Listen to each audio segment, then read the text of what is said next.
Hi అండి, అందరికీ నమస్కారం. ఈరోజు శ్రీ విశ్వనాథాష్టకం చదువుకుందామండి. శ్రీ విశ్వనాథాష్టకము.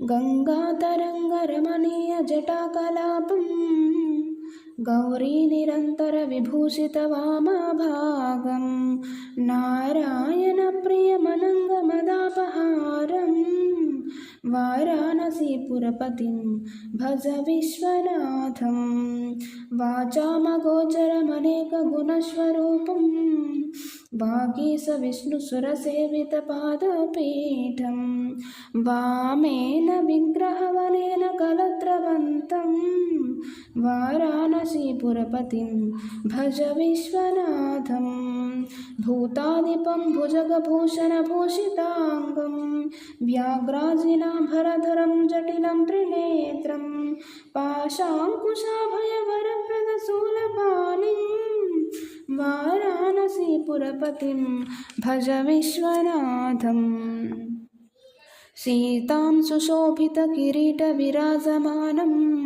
फालेक्षणाननविशोभितपञ्चबाणां नागादिपारचितभासुरकर्णपूरं वाराणसीपुरपतिं भज विश्वनाथं पञ्चाननं दुरितमत्तमतङ्गजानां नागान्तकं धनुजपुङ्गपन्नगानां दावानलं मरणशोकजराटवीनां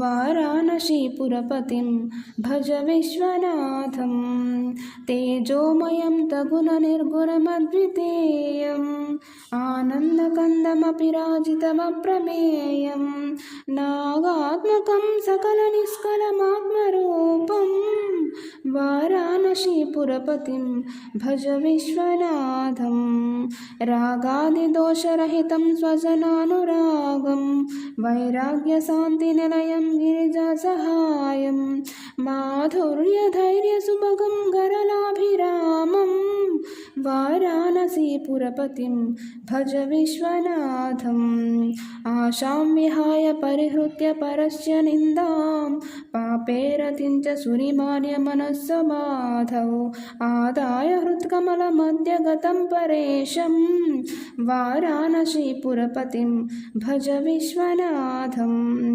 वाराणसीपुरपतेस्तवनं सर्वस्य व्याख्यातमष्टकमिदं पठेत् मनुष्यः विद्यां श्रियं विपुलसौख्यमनन्तकीर्तिं सम्प्राप्य देहविलये लभते च मोक्षं विश्वनाथाष्टकमिदं यः पठेत् शिवसन्निधौ शिवलोकमवाप्नोति शिवेन सह मोदते इति श्री व्यासमहर्षि प्रणीतं श्री विश्वनाथाष्टकं सम्पूर्णम्।